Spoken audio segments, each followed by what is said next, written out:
ke sini pasti banyak pertanyaan. Terus bagaimana dengan Nasdem, PKS, Demokrat? Tetap berjalan baik-baik saja, sedang dalam berkomunikasi. Doakan juga seperti Gerindra dan PKB segera untuk membuat sekretariat bersama. Bahwa politik itu sangat dinamis, ya.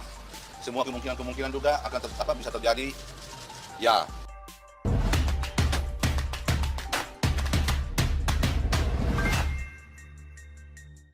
Kasihan. Sok ngatur minta Sekber segera diresmikan, Demokrat dicuekin oleh PKS dan Nasdem. Ditulis oleh Ferry Patli dari siwa.com. Di tengah nasibnya di ujung tanduk atau nyaris jadi partai gurem, Partai Demokrat terus berusaha agar tetap punya perwakilan di DPR. Salah satu cara yang dilakukan adalah dengan mengupayakan AHY jadi cawapres. Pertanyaannya, kenapa ketum mereka harus jadi cawapres? Karena pertama, Partai Demokrat akan dapat efek ekor jas, sehingga perolehan suara partai tersebut sudah bisa dipastikan akan lebih besar dibandingkan tidak ada satupun kadernya yang bertarung di Pilpres. Dan kedua, kalau seandainya AHY sebagai cawapres menang, sudah bisa dipastikan Partai Demokrat akan jadi partai penguasa. Hanya saja meskipun targetnya cuma posisi wakil doang, tetap saja AHY tidak punya banyak pilihan soal siapa yang akan jadi cawapresnya. PDIP jelas-jelas sudah mengatakan menolak berkoalisi dengan Partai Demokrat. Artinya tidak akan mungkin AHY jadi cawapres Ganjar ataupun Puan. Sedangkan Prabowo, tiket cawapresnya sudah diamankan Caimin. Erlangga Hartarto tidak pernah sekalipun menyatakan ketertarikannya untuk menjadikan AHY sebagai wakilnya. Ia justru lebih tertarik berpasangan dengan Sandiaga Uno atau Erick Thohir. Harap maklum ya, kedua orang itu kan konglomerat, jadi bisalah duit mereka digunakan untuk dana kampanye. Sementara AHY cuma pensiunan mayor, paling besar ia dapat uang pensiun 5 juta rupiah per bulan. Belum lagi istrinya bergaya hidup glamor pula, bareng budak Korla. Nah, satu-satunya yang bisa diharapkan oleh AHY adalah menjadi cawapres Anies. Akan tetapi tantangannya berat juga Ferguson. Pertama, Partai Demokrat sudah berusaha menyodorkan namanya sebagai cawapres Anies kepada Nasdem dan PKS dengan kompensasi dukungan dari partai berlambang bintang Mercy tersebut serta dukungan dari SBY. Hasilnya Wan AHY ditolak oleh Nasdem, ditolak oleh PKS dan ditolak oleh buzzer Anies. Nasdem ingin cawapres Anies bukan kader partai supaya adil. PKS ingin cawapres Anies kader terbaiknya yang juga mantan gubernur Jabar 2 periode akhir. Sementara buzzer Anies ingin capres junjungannya tersebut, Gubernur Jatim saat ini, Hovifah Indar Parawansa. Jadi, cuma Partai Demokrat doang yang mau AHY jadi cawapres Anies. Yang lainnya tidak ada yang mau, termasuk Anies. Dari gelagat yang dia tunjukkan sepertinya juga tidak mau berpasangan dengan AHY. Apa penyebabnya? Karena doi politisi digoreng dadakan Ferguson. AHY sebenarnya tidak ada minat sama sekali untuk terjun ke politik. Passionnya di dunia militer. Terbukti ia pernah menjadi lulusan terbaik dari Akmil tahun 2000 silam. Menjadi lulusan terbaik pada US Army Maneuver Captain Career Course. Meraih predikat summa cum laude dari US Army Command and General Staff College di Fort Leavenworth dan lain-lain. Karena ambisi bapaknya yang ingin membangun dinasti politik di Partai Demokrat serta ingin mewariskan kekuasaan sebagai presiden kepada anaknya, akhirnya AHY dipaksa jadi politisi. Tidak pelak ibarat Cristiano Ronaldo disuruh jadi joki karapan sapi, hasilnya pasti tidak seperti yang diharapkan. Berbeda dengan sebelumnya waktu jadi tentara, yang sering jadi yang terbaik.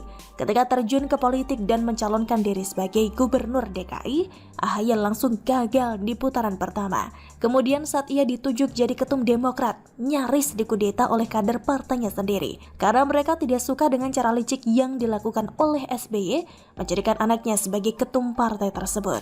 Artinya apa? Kader Demokrat saja ada yang tidak mau dipimpin oleh AHY, apalagi rakyat Indonesia. Kedua, supaya jadi cawapres Anies beneran, AHY agak nekat sedikit loh. Meskipun sudah ditolak oleh Nasdem dan PKS, ia tetap mengumumkan secara resmi Partai Demokrat mengusung Wan Anies. Demokrat resmi mengusung Anies ini untuk mengatakan kepada Surya Paloh dan Ahmad Saihu bahwa Bang AHY tidak akan menyerah sedikit pun sebelum ia resmi ditunjuk jadi cawapres Anies. Dan ia akan melakukan segala cara supaya terpilih sebagai calon RI2 tersebut. Nah lucunya, mentang-mentang sudah resmi mengusung Anies, Partai Demokrat malah sok ngatur. Jubir partai itu, Herzaki Mahendra Putra, meminta Nasdem dan PKS segera mendirikan sekretariat bersama atau sekber Koalisi Perubahan. Kami mengajak teman-teman Nasdem dan PKS untuk segera membentuk sekretariat perubahan. Nah, ini wujud komitmen kami untuk memperjuangkan perubahan bagi masyarakat, ujar Herzaki dengan nada seperti tanpa bersalah. Tidak berhenti sampai di situ, ia juga meminta Nasdem dan PKS menandatangani nota kesepahaman koalisi perubahan. Dengan sekretariat perubahan ini, nantinya para ketua umum partai politik bisa bertemu, lalu kemudian semacam menandatangani nota kesepahaman atau MOU. Lanjut Herzaki lagi. Asik. Lantas, apa respon PKS dan Nasdem usai disuruh-suruh oleh anak buah AHY itu? Cuek abis. Nasdem bukannya menuruti kehendak Herzaki tersebut, tapi malah mengunjungi markas koalisi Gerindra PKB. Sementara PKS masih seperti selama ini mengulur-ulur waktu. Katanya doang mendukung Anies tapi tidak kunjung deklarasi. Berdasarkan pengalaman pada Pilpres 2019 silam, PKS ini mau mengusung pasangan capres atau cawapres dari partai lain kalau diberi kardus 500 miliar rupiah.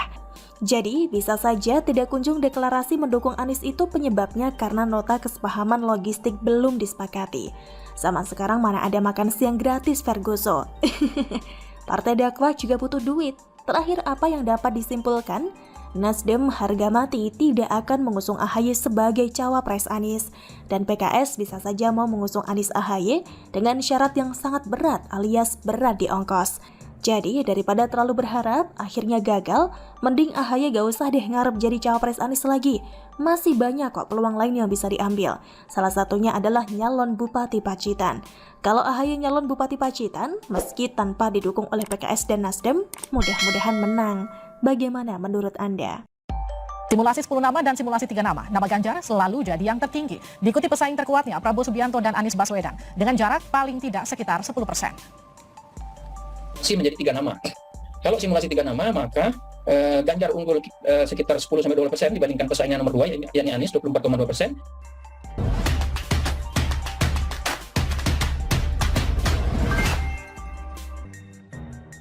Elektabilitas tak kunjung naik, Anies ambil jalan ninja, ditulis oleh Kiki Dalio dari siwar.com. Beberapa waktu lalu sih sempat geger tentang relawan Ganjar yang memberikan bantuan sembako ke rakyat miskin.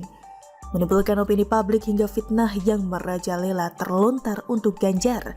Tak segan, caci maki netizen menuduhnya curi start kampanye. Apalagi imam besar yakni Syamsi Ali juga turut serta mencibir gubernur ganteng itu. Rata-rata yang mencela Ganjar berasal dari pendukung Anies yang